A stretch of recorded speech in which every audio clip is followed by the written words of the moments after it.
This week's question is a simple one with an even simpler answer. Are Catholics Christian? And the answer is yes.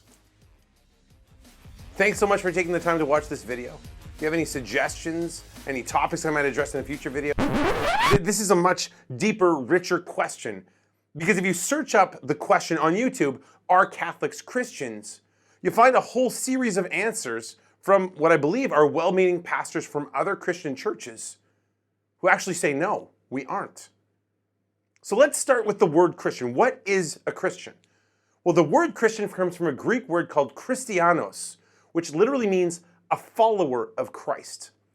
One of my theology professors, Dr. Alan Schreck, actually explained this. He said, a Christian is a person whose primary purpose in life is to know, love, and serve Jesus Christ, the Son of God made man. In answer to the original question, are Catholics Christian? Absolutely we are. Absolutely we are. It is only God in Jesus. God made man. That you will fully understand what you are. He will unveil to you the true greatness of yourselves, that you are redeemed by Him and taken up in His love. Survey a couple of years back said there were 2.5 billion Christians around the world. Half of these are Catholics. 260 million of them, that's about 12%, are members of the Orthodox Church. About 800 million, which is 37% of them, are members of different Protestant denominations. And then there's another 1% who don't fit into the other three umbrellas. The question is, how did we get here? How did we go from, Jesus and the 12 apostles all the way to 41,000 different denominations with 2.5 billion Christians? Well, the story starts in 33 AD with the events of Pentecost, where the apostles received the gift of the Holy Spirit and they are launched out into the world. Now, the moment where things changed, where the church split, is an event we call the Great Schism in 1054. And this was over a matter of doctrine, and there was a faction from the east and there was a faction from the west, but the net result was that the Pope, who was the head of the Western Church, excommunicated the Patriarch, who was the head of the Eastern Church.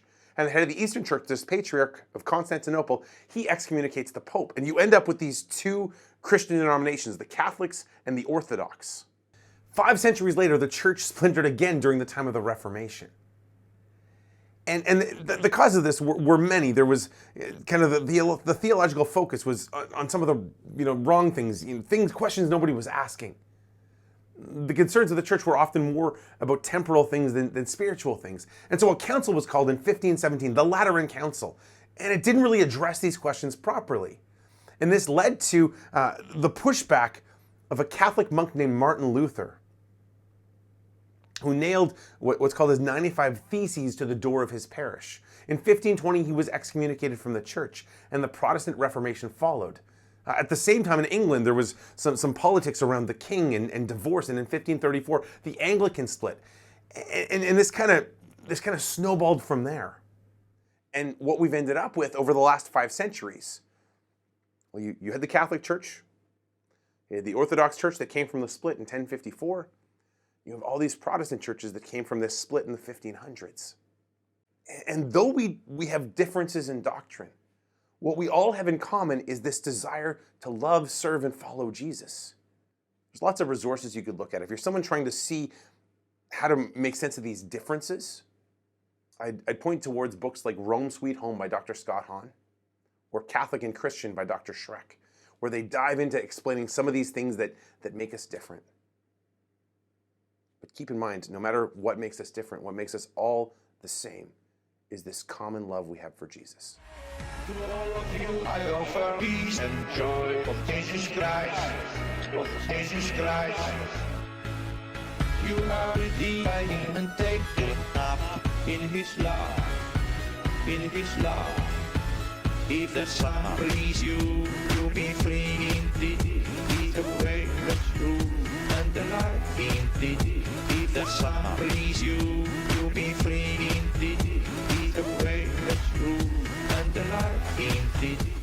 Thank you so much for taking the time to watch this video. If you have any questions or suggestions for a future video, jump onto the contact page at micahsthird.com and drop me a note. God bless you all.